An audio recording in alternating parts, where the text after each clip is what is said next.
का सेवा ही बस काम है। सहभागी बन पुण्य कमा लो, सबसे ये आह्वान है। प्रणम्य सागर गुरु महाराज की सोच का ये परिणाम है। सहभागी बन पुण्य कमा लो, सबसे ये आह्वान है, सबसे ये आह्वान है। अरहम योग प्रणेता ने ये पावन दीप जलाया है। साधर्मी का बने सहारा, बीड़ा ये ही उठाया है, बीड़ा ये ही उठाया है। चलो उन्हें खुशियों से मिलाए, बड़ा पुण्य का काम है। सहभागी बन पुण्य कमा लो, सबसे ये आह्वान है, सबसे ये आह्वान है। जीवों के भोजन का प्रबंधन, असमर्थ बच्चों को शिक्षा, रोजगार की करें व्यवस्था। मांगे ना कोई भिक्षा, मांगे ना कोई भिक्षा।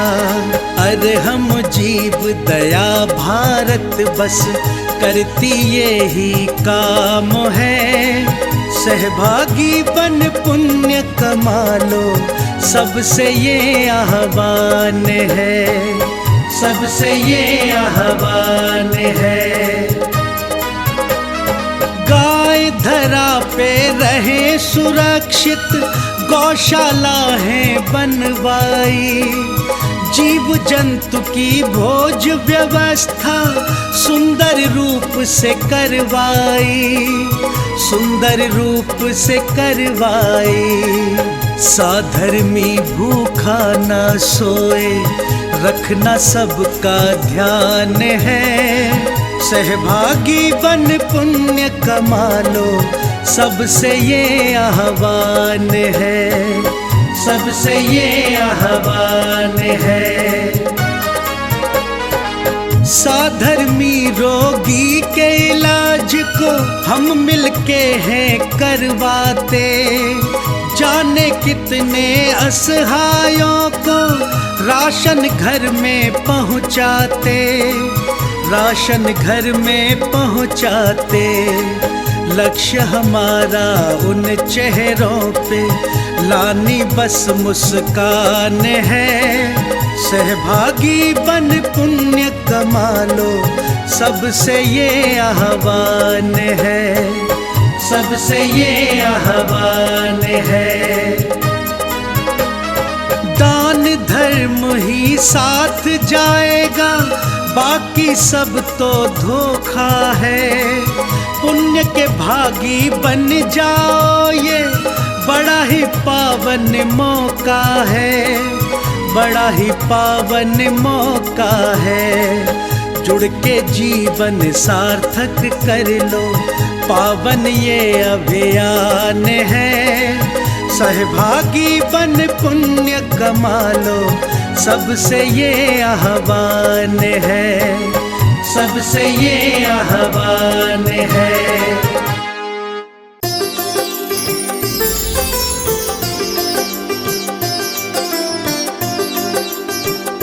वैराग्य शतक कृति के माध्यम से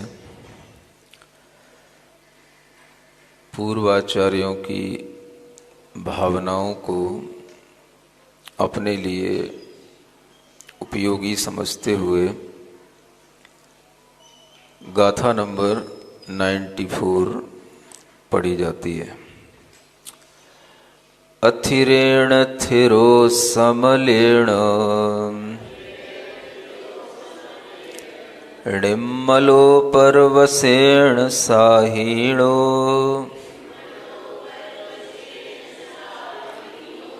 देहेण जैविढप्पै धम्मोता किं पज्यतम्।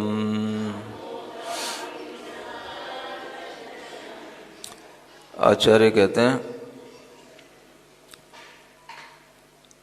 देहेण जई बिढ़प्पई, इस देह से अगर कुछ चीज़ें प्राप्त हो जाएं तो उन्हें प्राप्त कर लेना चाहिए, क्योंकि यहाँ पर देह का भी स्वभाव बताया जा रहा है और उसके विपरीत जो आत्म तत्व है उसका भी स्वभाव बताया जा रहा है। या यूं कहें कि देह से विपरीत जो कुछ भी है उसको भी प्राप्त करने का अगर प्रयोजन बन जाता है तो आचार्य कहते हैं वह प्राप्त कर लेना चाहिए।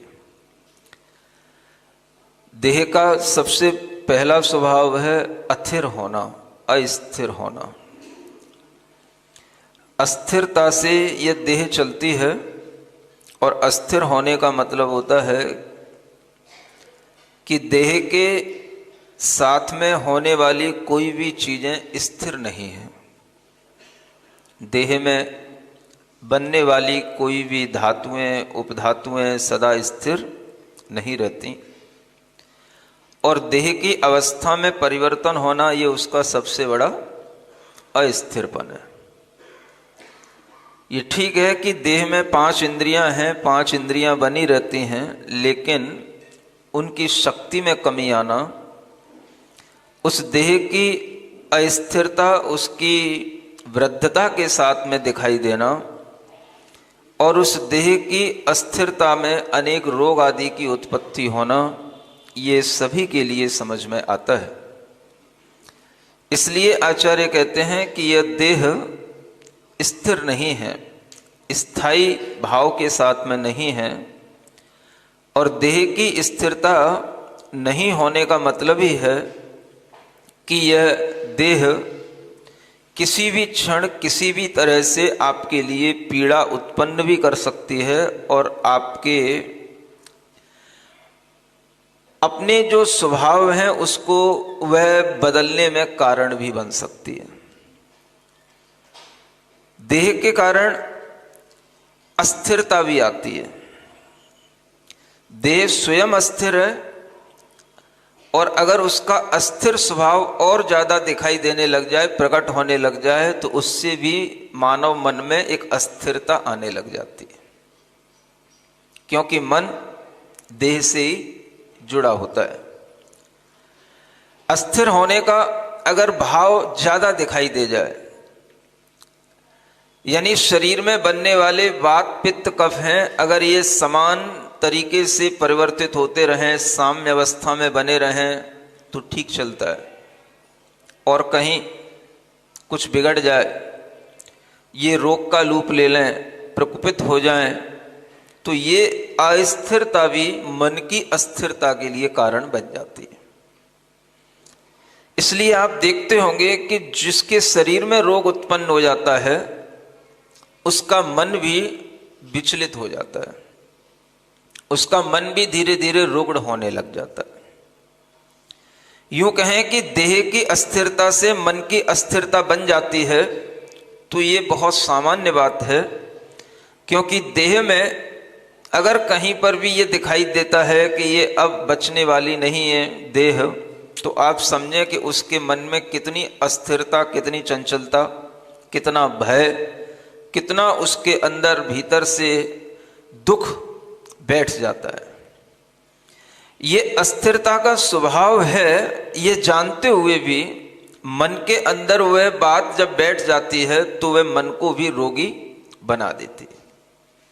ये इसलिए भी होता है कि जब हम देह और आत्मा को एक मान लेते हैं और देह को ही आत्मा मानते हैं तो हमें देह की अस्थिरता में दुनिया फिर अस्थिर दिखने लग जाती है। हमारे केंद्र में सिर्फ देह होती है, देह मिटी माने हमारी दुनिया मिटी। देह से अगर हमें सुख नहीं माने दुनिया में कहीं सुख नहीं। देह में अगर रोग हो गया माने अब हमारे मन में कुछ भी अच्छा लगने का नहीं। ये देह के केंद्र पर जब हमारा मन टिका हुआ होता है तो इस तरह के परिणाम उस मन में आना सहज होता है।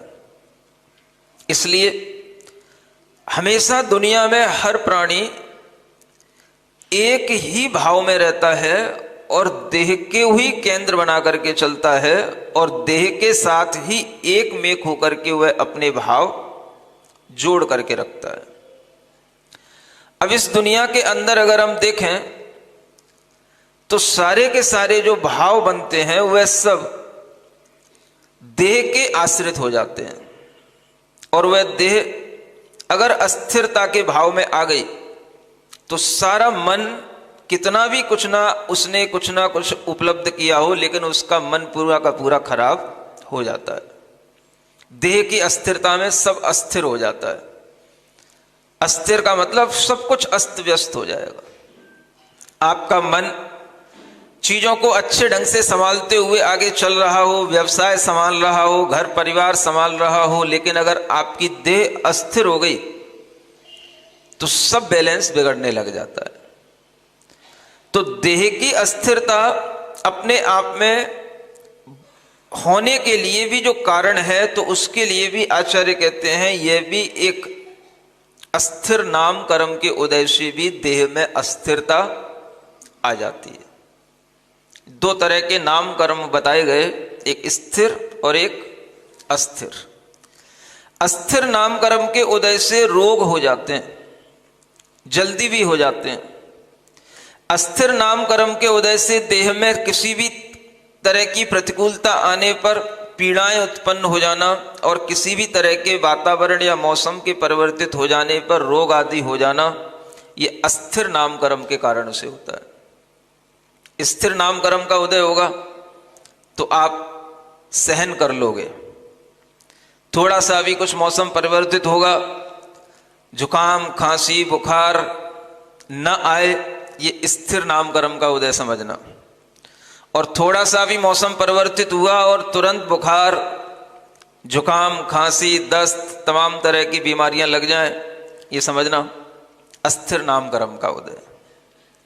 ये अस्थिर नाम कर्म के उदय के कारण से बहुत जल्दी शरीर में रोगों का प्रकोप होता है, अस्थिरता आती है।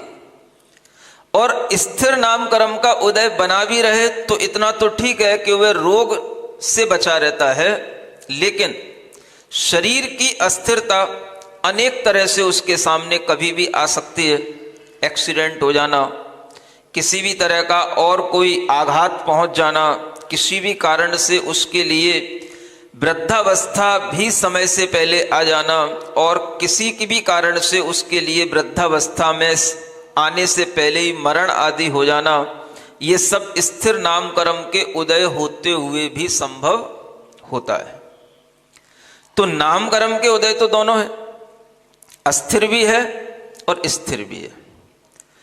अब अस्थिर और स्थिर ये दोनों नाम कर्म के उदय देह में दोनों भाव बनाए रखते हैं। कभी आपकी धातु उपधातुओं में स्थिरता बनी रहती है, अस्थिर नाम कर्म के उदय के कारण से रोग आदि से उनका बचाव होता रहता है। अगर कभी अस्थिर नाम कर्म का उदय तीव्र हो जाता है तो रोग आदि का प्रकोप ज्यादा हो जाता है और वह स्थिरता जो थी वो विचलित हो जाती है। ये दोनों ही नाम कर्म जुड़े हुए हैं शरीर से, लेकिन यहां पर जो कहा जा रहा है अथिरेण थिरो, यहां आचार्य कहते हैं अस्थिर से स्थिर को प्राप्त कर लो। क्या कहते हैं? अस्थिर शरीर है, उसमें भले ही चाहे अस्थिर नाम कर्म का उदय हो चाहे स्थिर नाम कर्म का उदय हो, वो कुछ समय के लिए निरोग भी रहा आए, वह रोग से रहित होकर के आपका शरीर भले ही स्थिरता के साथ में चला आए, लेकिन फिर भी स्थिर को प्राप्त कर लो। अब आपके सामने दो चीजें हैं, एक अस्थिर वस्तु है और एक स्थिर वस्तु है। अब वो स्थिर क्या होता है?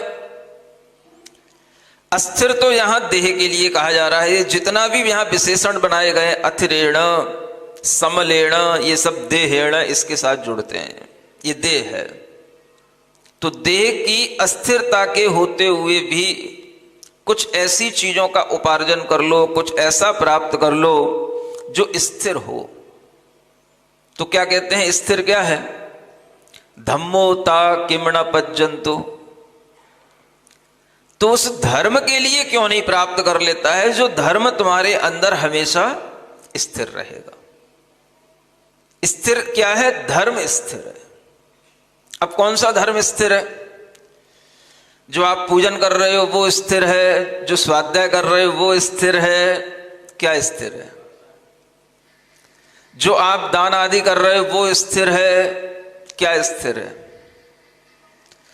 जो धर्म है वो स्थिर है। अगर वह पूजन से धर्म हो रहा है तो स्थिर है, स्वाध्याय से धर्म हो रहा है तो स्थिर है, दान से धर्म हो रहा है तो स्थिर है। बस वो धर्म के भाव के साथ होना चाहिए। पूजा का भाव भी धर्म के भाव के साथ होना चाहिए, स्वाध्याय में भी धर्म का भाव जुड़ना चाहिए, दान आदि में भी धर्म का भाव जुड़ना चाहिए। वो धर्म के साथ हो तो स्थिर है। पूजा से भी धर्म होता है। अगर वो धर्म हो गया, आपके भीतर स्थिरता आ गई, तो वह धर्म आपके अंदर स्थायी हो गया। पूजा से क्या धर्म हो जाएगा? तो जो आपके अंदर पूजा करते हुए अपने पूज्य के प्रति जो श्रद्धा बैठ गई, अपने पूज्य के प्रति हमेशा ये अनुराग बैठ गया कि इसी पूजा से, इसी श्रद्धा से हमारी आत्मा का कल्याण होगा, ये आपके अंदर बैठ गया, तो यही श्रद्धा स्थिर हो गई। अगले जन्म में भी आपको अपने आप आपको भगवान की याद आने लगेगी, अपने आप आपके अंदर पूजा करने का भाव आने लगेगा, अपने आप आपको भगवान को देखकर, प्रतिबिंबों को देख करके उल्लास उत्पन्न होने लगेगा। ये संस्कार, ये धर्म है। और इसी धर्म को प्राप्त करने के लिए यहां कहा जा रहा है, अथिर से भी स्थिरता को उपार्जन कर लो। दो चीजें आपके सामने हमेशा रहेंगी, क्योंकि दुनिया इसी का नाम है। दो से दुनिया बनती है, एक से दुनिया नहीं बनती है। समझ में आ रहा है? तो दुनिया है तो दो चीजें हैं, और वो दो चीजें क्या हैं? एक अस्थिर चीज भी आपके सामने है और एक स्थिर चीज भी आपके सामने है। अब आपके ऊपर है कि आपका फोकस किस पे है। अगर दुनिया में है तो दो चीजें हैं, और अगर हम अपनी दुनिया से अपने आप को बचाना चाहते हैं, या हम अपनी दुनिया को खुद समाप्त करना चाहते हैं, तो दो से एक पे आना पड़ेगा। सुन रहे हो? एक में दुनिया नहीं होती है, दुनिया बनती है दो से। नाम ही है उसका दुनिया, दू से शुरू होती है वो दुनिया। दुनियादारी की बातें जब दूसरा कोई होगा अपने साथ में तो होती है, नहीं तो एक आदमी अकेला मस्त रहता है, उसे दुनिया से कोई चिंता ही नहीं होती। दुनिया उसके बारे में कुछ भी कहती रहे, कुछ भी बकती रहे, उसे कोई फर्क नहीं पड़ता। अगर कोई दूसरा है साथ में, इसका क्या होगा, तो उसकी चिंता पड़ती है। तो दुनिया दो से बनती है, और दो आपके पास में है कि नहीं? जब जब दो आपको महसूस होंगे तब तब आपको चिंता होगी। जब जब आपको एक महसूस होगा तो आपको कभी चिंता नहीं होगी। अब दो आपके पास में है तो कोई दूसरा व्यक्ति भी हो सकता है, दूसरा कोई आपका साथी संगाती भी हो सकता है, दूसरा कोई आपका रिश्तेदार भी हो सकता है, या आपके अपने परिवार का भी कोई हो सकता है। दो हैं तो दुनिया है, लेकिन यहां आचार्य कह रहे हैं अगर तुम अकेले आदमी हो तो भी तुम दो हो, तो भी तुम दो हो, एक नहीं हो। अकेला आदमी भी दो के साथ में है, और उसके पास भी दो चीजें हैं, दोनों अलग अलग हैं। अब अकेले के पास में दो क्या है, और दोनों अलग अलग चीजें हैं। अकेला भी आदमी है तो उसके पास में दो हैं, और अगर वो एक के साथ दो हो गया तब तो फिर दो और दो चार हो गए। फिर चार को संभालना है, दो को नहीं संभालना है। बस उसी के संभालने में बस फिर दुनिया दिखने लग जाती है। और अगर आप अकेले होकर के भी अपने अंदर ये महसूस कर पाते हो कि मैं दो हूं, तो वो दो क्या है? अगर आपको वो दो दिखाई दे रहे हैं, दो आपके साथ में चल रहे हैं, शरीर और आत्मा, तो समझो कि अभी भी हम दुनिया में ही चल रहे हैं। अब दुनिया से हटना है तो बस और कुछ नहीं करना, दो पर फोकस ना करके फोकस एक पे करना, क्योंकि दो से दुनिया है और एक से मोक्ष है। बस संख्या जब भी शुरू होती है दो से शुरू होती है। जैन गणित में, आपका गणित आप जानो, आपके गणित में संख्या एक से शुरू होती होगी, लेकिन जैन गणित में संख्या दो से शुरू होती है। जानते हो क्यों? लॉजिकल है ये। एक से संख्या अगर शुरू करते हैं तो एक का जब हम पहाड़ा पढ़ते हैं तो एक के पहाड़े में क्या होता है? एक एकम एक, एक दूनी दो हो जाता है। क्या क्या समझ में आ रहा है? बोलते तो ऐसे ही है, एक दूनी दो, एक तियो तीन, ऐसा कहीं नहीं होता है। एक में एक का गुणा करेंगे तो एक ही तो रहेगा। आप ऐसे कैसे बोल लोगे? दो का पहाड़ा पढ़ते हो तो दो दूनी चार, दो तियो छह, समझ आ रहा है? पहाड़ा दो से शुरू होता है, एक का कोई पहाड़ा नहीं होता है। वो आपको पढ़ाया जाता हो तो बात आपकी अलग है, आपके गणित की बात अलग है। जैन गणित में एक का पहाड़ा नहीं होता है। समझ आ रहा है? एक में एक ही रहेगा, एक में एक एक एक के साथ गुणा करना है आपको। एक में एक का गुणा करोगे एक रहेगा, समझ आ रहा है? एक में फिर एक का गुणा कर दोगे तो फिर एक रहेगा, लेकिन दो में एक का गुणा करोगे तो दो रहेगा, लेकिन दो में दो का गुणा किया तो दो दूनी चार हो गया, दो तियो छह हो गया। यहां संख्या बनती चली जाती है। संख्या वो होती है जो आगे आगे कहीं बन रही हो। एक में कभी भी संख्या हुए बढ़ने के लिए कारण तो बन सकती है, लेकिन एक को संख्यात नहीं कहा जाता। एक को एक इकाई कहा गया, बस एक है वो। संख्यात की जो गणना होती है वो दो से शुरू होती है। दो है तो कुछ संख्या कहलाएगी, भाई है कुछ है। एक अकेले को क्या संख्या बोलना? एक तो उसके ही अपने अस्तित्व के लिए है, एक तो अकेला ही होता है। एक की कोई संख्या नहीं गिनी जाती है कि भाई ये एक आदमी है, ऐसा कहने में आ जाता है, लेकिन एक आदमी को कहने की जरूरत नहीं है कि वो आदमी है, बस इतना ही पर्याप्त। जब वहां एक से ज्यादा हो तो कहना पड़ता है भाई यहां दो आदमी हैं, यहां तीन आदमी हैं, और नहीं है तो एक की कोई गिनती नहीं है, वह है बस अपने अस्तित्व को बनाए रखने के लिए। तो दुनिया दो से बनती है। अब आप उस दो को समझोगे, दो क्या है। इसलिए जब भी पहले पहाड़े चलते थे तो मुझे किसी ने बताया कि दुनिया बोलते थे इसको। पहाड़े को भी दो के पहाड़े से शुरू होती थी, माने दो से ही दुनिया शुरू होती है।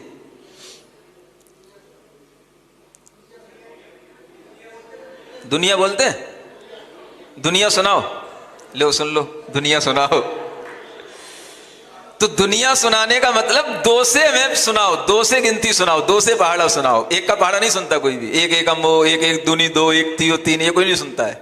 ये सबको पता होता है दो से पहाड़ा शुरू होता है। तो जहां आपकी दुनिया शुरू होगी वहां दो से शुरू होगी। अब ये आप पक्की मान के रख लो अपने मन के अंदर। अब दो अगर आपने कोई दूसरा एक और अपने बगल में बिठा लिया, जैसे कि कल कहानी में बता रहे थे राजा सिद्धार्थ और त्रिशला जी बगल में आकर के बैठ गए। अब ऐसी दुनिया शुरू करना है तो ये भी एक दुनिया है, और अगर भगवान महावीर स्वामी को देखना है तो उनकी भी अपनी एक दुनिया है।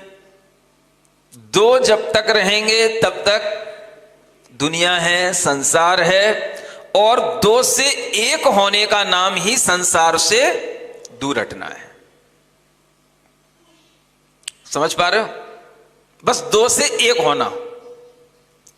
जितना ज्यादा आप दो में जुड़ते चले जाओगे कि हमारे पास दो हो जाएं, फिर दो के चार हो जाएं, वो आप दुनिया में बढ़ते चले जाओगे। वैराग्य उसको कहते हैं जो अपनी दुनिया न बढ़ाए। वैराग्य उसको कहते हैं जिसे अपनी गिनती बढ़ाने में मजा ना आए, किसी भी चीज की गिनती। वैराग्य उसको कहते हैं जो अपने अंदर सिर्फ अपने आप को एक माने और बाकी के जितने भी उसके आसपास रहें उन्हें कभी भी अपनी गिनती में ना ले कि ये मेरी गिनती में आते हैं। इसका नाम क्या है? वैराग्य। वैराग्य होगा तो निर्भीकता होगी, वैराग्य नहीं होगा तो भय आपके समक्ष खड़ा है। इसलिए वैराग्य मेवा भयम ऐसा कहा गया है, वैराग्यम एव अभयम, वैराग्य ही अभय है। अगर आप अभय रहना चाहते हो, निर्भीक रहना चाहते हो, तो आपको ये वैराग्य की शरण में आना ही पड़ेगा, क्योंकि दो से जुड़े भय उत्पन्न हुआ। अब मान लो हम अपने शरीर से भी जुड़े तो भय हो गया, शरीर मिट ना जाए, शरीर मर ना जाए, शरीर को कोई आफत ना पहुंचा दे, शरीर कट ना जाए, दो से जुड़े तो भय हो गया। और अगर आप अपने भी शरीर से नहीं जुड़े तो आपके अंदर कोई भय नहीं, एक से जुड़ोगे तो कोई भय नहीं। अब शरीर के अलावा किसी दूसरे और व्यक्ति से जुड़ गए तो अब आपको लगता है आपकी सुरक्षा हो गई। एक से दो भले बोलते हो ना, दो से चार भले। भले क्यों? क्योंकि उनसे हमारा भला होता रहेगा, हम उनके साथ में जुड़ करके अपने आप को सुरक्षित महसूस करते हैं। लेकिन आप अगर समझदारी से अपने मनोभावों को देखोगे तो आपको पता पड़ेगा कि आपके अंदर भय बढ़ जाता है, दूसरे की चिंता आपको पड़ी रहेगी। आप यहां बैठे हो, आपके घर में जो आपके हैं उनको आप छोड़ करके आए हो तो उनका भय आपको है। याद आते ही, चिंता होते ही भय उत्पन्न होता है और वह भय संबंधों से बढ़ता चला जाता है। भय संबंधों के जितने ज्यादा वृद्धि होगी उतना ज्यादा वह भय उस संबंधी बढ़ता चला जाएगा। इसलिए भय वहां है जहां संबंध है, जहां संबंध है वहां राग है, और जहां पर राग नहीं है वहां संबंध नहीं, जहां संबंध नहीं वहां पर भय नहीं। आदमी को लगता है कि जितना मैं अपने संबंध बनाऊंगा उतना ही मैं सुरक्षित रहूंगा, इसलिए किसी के संबंध नहीं भी होता है तो जबरदस्ती बुला बुला के बिठा बिठा के उससे अपना संबंध बनाता है आदमी। बैठ तो जा, थोड़ा सा मेरी बात तो सुन, तू मुझे बहुत अच्छा लगता है, तू जब मेरे पास आता है तो मुझे बहुत निश्चिंतता आ जाती है, मुझे मन में कोई भी भय होता है तो दूर हो जाता है, न जाने क्यों मुझे तुझसे स्नेह है। बेटा बैठ जा, बेटा बैठ जा। और बेटा बैठ गया। अब बेटा तो बैठ गया, लेकिन जिसने उसको बिठाया है उसे लग रहा है कि अब ये बेटा मेरे पास बैठा रहे तो मेरे को अच्छा लगता रहे। अब ये अच्छा लगने का मतलब क्या है? उसे भीतर भय है। उस भय को वह सुरक्षित कब कर समझ पाता है कि जब उसके सामने कोई दूसरा बैठा हो। निर्भीकता जो होती है वो एक के पास होती है, और जो निर्भीक होता है वो कभी किसी से अपना भय बताता नहीं है। निर्भीक को कुछ कहने की जरूरत नहीं है कि मुझे भय लग रहा है या नहीं लग रहा है, या मुझे तेरी जरूरत है, मुझे तेरे पास में बैठ करके अच्छा लगता है, या तेरे आ जाने पर मुझे अच्छा लगता है। इस तरह की बात करना भी भय का प्रतीक होता है। निर्भीक व्यक्ति अपने अंदर इस तरह का जब भाव नहीं लाता तो वह अपने अंदर इस तरह का कभी भी भय भी नहीं रखता, और बिना भय के वह कभी भी किसी से रागात्मक कोई संबंध बनाने की कोशिश भी नहीं करता। अब आप सोचो कि आपको संबंध बनाने पड़ते हैं कि नहीं। कई बार तो आपको पक्का मालूम होता है ये मेरा बेटा है, तो भी उससे कहलवाते हो, बेटा बोल, पापा बोल। अगर बहुत दिनों से बेटे के मुंह से पापा ना सुना हो तो फिर बुलवाना पड़ता है उससे, बेटा बोल तो, मैं तेरा कौन हूं बता। नहीं समझ में आया? छोटे बेटे को आप कितनी बार पूछते हो घर में, बेटा मैं तेरा कौन हूं? कोई भी नया रिश्तेदार आ जाएगा तो उसके सामने उससे बुलवाएंगे, बता मैं तेरा कौन हूं, बता मैं कौन हूं, तो वो कहेगा दादू। वो कहेगा नानू। तो उसे बार बार याद दिला करके आप अपने संबंधों को बनाते हो, और उस संबंध को बना करके आप अपने अंदर एक भय है। क्या भय है? ये है तो मैं निर्भय हूं, जबकि ये गलत गणित है, उल्टा गणित है। वो है तो आप भयभीत हो, लेकिन आपको लगता है कि मैं अगर अकेला हूंगा तो मुझे भय लगेगा। और जब तक आदमी के दिमाग में यह पड़ा रहेगा कि मैं अकेला हूं तो भयभीत हूं, वो आदमी कभी भी राग और वैराग्य का अंतर समझ ही नहीं सकेगा। वैराग्य में भय नहीं होता है। अगर वैराग्य में ही भय होता तो फिर संसार में ही उसे फिर निर्भीकता समझ में आती, और संसार में जितना आगे बढ़ता चला जाता तो वह निर्भय होता चला जाता। लेकिन ऐसा होता नहीं है।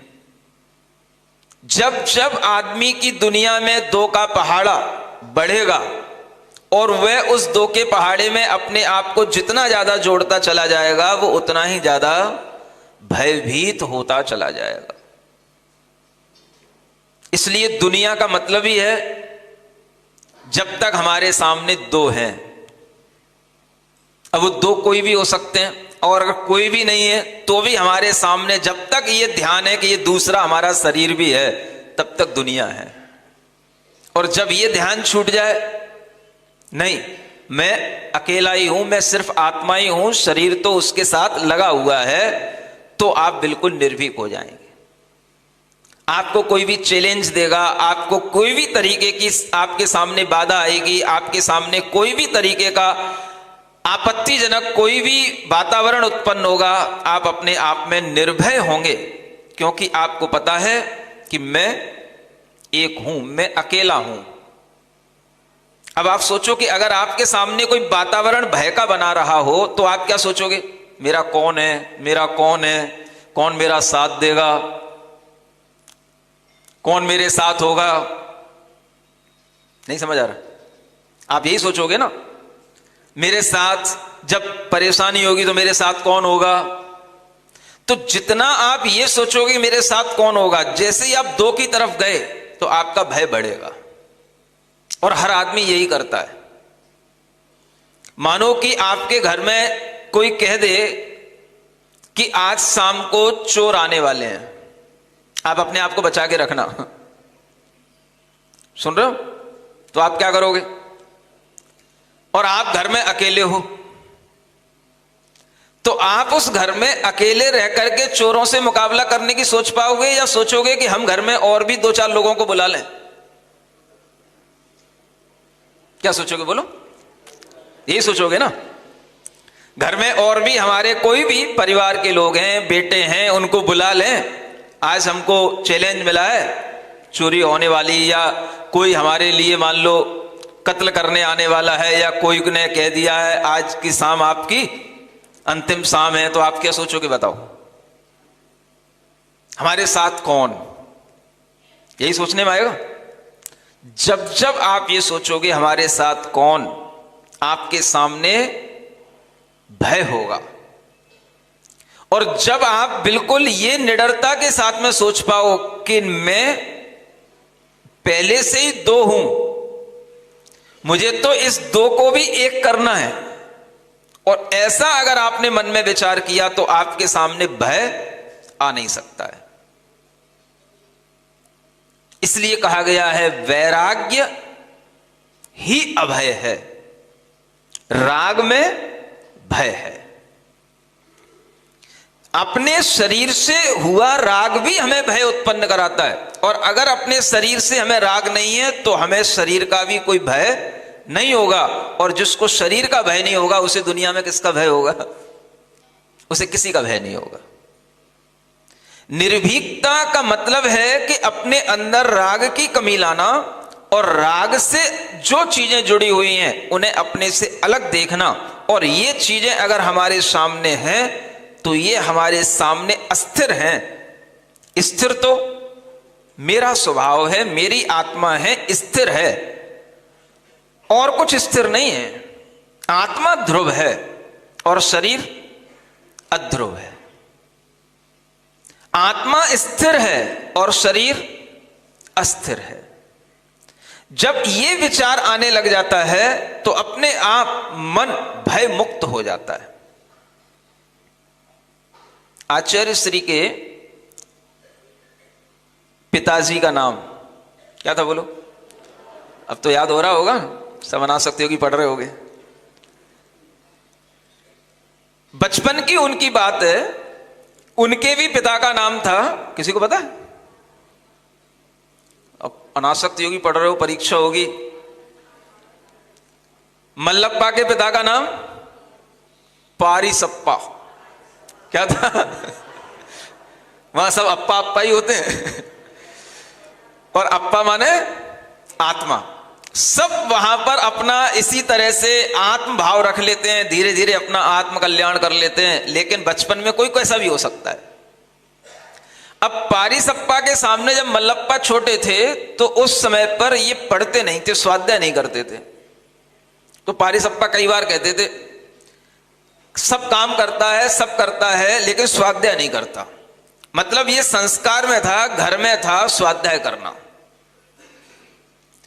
वो जितना कहते थे उतना ही उनके मन में नहीं करने का और भाव आता था।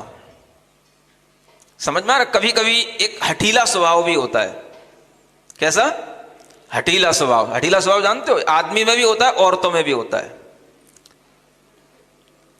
हठीला स्वभाव का मतलब कोई कुछ कहे तो एक हट सी बैठ जाती है, नहीं करूंगा। अगर कहा है तो और नहीं करूंगा। जैसे मम्मी कभी कहे बेटा भोजन कर ले, तो नहीं करना। और जब कोई ना पूछे तो फिर ढूंढता फिरता है, भोजन कहाँ रखा है, भोजन कहाँ रखा है। ऐसा होता है ना? तो कई बच्चों के साथ भी ऐसा होता है। तो ऐसे बच्चे जो है एक हठीले स्वभाव के होते हैं और ये स्वभाव सबके अंदर होता है। मल्लप्पा को कहा जाता पारिसप्पा कह के परेशान, कभी मैं तुझे स्वाध्याय करता हुआ देख पाऊंगा कि नहीं, इतना तक कह दिया उन्होंने एक बार। तो भी मल्लप्पा के ऊपर कोई फर्क नहीं, अब तो और नहीं करना। अब वह स्वभाव बन गया, कोई बात नहीं, लेकिन भीतर से भाव कुछ अलग होता है और स्वभाव कुछ अलग होता है। कई बार ऐसा आप महसूस करोगे, भाव अलग जाता है, स्वभाव अलग जाता है। वो जो आपको भूल गए कौन सी कल तुंकारी, हाँ, तो वो तुंकारी अपनी कहानी सुना रही थी ना। क्या सुना रही थी? मेरा विवाह कैसे हुआ, ये तो पता पड़ गया आपको। उसका विवाह सोम शर्मा के साथ कैसे हुआ। अब विवाह हो गया, विवाह तो अच्छा चल ही रहा था, कब तक चलेगा? स्वभाव कभी ना कभी दिखाई दे ही जाता है, भाव कभी ना कभी बिगड़ ही जाता है। और अगर भीतर से हम किसी चीज से बच रहे हैं तो वो बचना होता नहीं है, वो कभी ना कभी बाहर निकल ही आता है। एक बार वह सोम शर्मा जब किसी कारणवश रात में देर से आ पाया, समझ आ रहा है? जैसे मान लो 9 से 12 देखने गया हो अब उस टाइम पे शायद थिएटर ना भी होते हो तो कुछ ना कुछ तो चलता ही था ना। घूमते थे, नाटक वाटक देखते हुए लौट करके आ रहे हैं, रात की 12 बज गई। अब वो घर में देखते देखते देखते देखते सो गई। 12 बज गए, श्रीमान जी आए नहीं अभी, सो गई। वो सो गई तो नींद लग गई उसकी। श्रीमान जी आए 12 साढ़े 12 बजे और वो खटखटाए। अब उसने खटखटाए में आधी नींद में आवाज तो सुन ली, हाँ आ गए हैं। अब उसने दरवाजा नहीं खोला। अब उसने आधी नींद में उसके मन में आया, इन्होंने मुझे परेशान कर रखा है, ये कोई आने घर में आने का टाइम है, हमें नहीं उठना, देखते हैं आज इनको बाहर ही रहने दो, थोड़ा सा मजा इनको भी आने दो आज। उसके मन में आ गया कि मुझे आज दरवाजा नहीं खोलना। अब उसके अंदर ये तो आ रहा है कि वो बाहर खड़े हैं, लेकिन उसे अपने एक हठीले स्वभाव के कारण से, ये भी कौन सा, ये हठीला स्वभाव होता है। अपना स्वभाव समझने की कोशिश किया करो। हमें पता है कि चीज गलत है, पति बाहर खड़ा है, दरवाजे पे आवाज दे रहा है और वह घर की दरवाजे खोलने के लिए कह रहा है, नाम लेकर के बार बार बोल रहा है, लेकिन एक क्या मन में भाव आ गया, नहीं खोलना। ऐसा भाव आता है कि नहीं आता? नहीं आता कभी? तुरंत खोल देते हो चक्के, बिल्कुल लपक के। बड़े अच्छे स्वभाव है आप लोगों के। सतना के स्वभाव वाले लोग तो दुनिया में दीपक लेकर के ढूंढेंगे तो भी। हाँ हाँ, बजा लो, ताली बजा लो। बहुत बढ़िया, बहुत बढ़िया। हाँ समझ लो आप, जो भी हो। इतने अच्छे लोग तो कहीं ढूंढेंगे तभी मिलेंगे नहीं, और ढूंढते ढूंढते फिर यहीं पे आना पड़ेगा हमें कभी ना कभी, है ना, अच्छे लोगों को ढूंढने के लिए। बाकी तो दुनिया में सब तरह के बुरे स्वभाव वाले लोग दुनिया में सब जगह हैं। अब वो तुंकारी का स्वभाव, उसने सुन लिया पति बड़े प्रेम से बुला रहा है, प्रिय कल्याणवती श्रीमती। उसने जितने अच्छे अच्छे संबोधन हो सकते थे, भाग्यवान, देवी, परमेश्वरी, कुछ तो सुनकर के जग जा, कुछ तो क्यों परेशान कर रही, खोल तो दे दरवाजा। और उसने सब सुनकर के अनसुनी कर दी।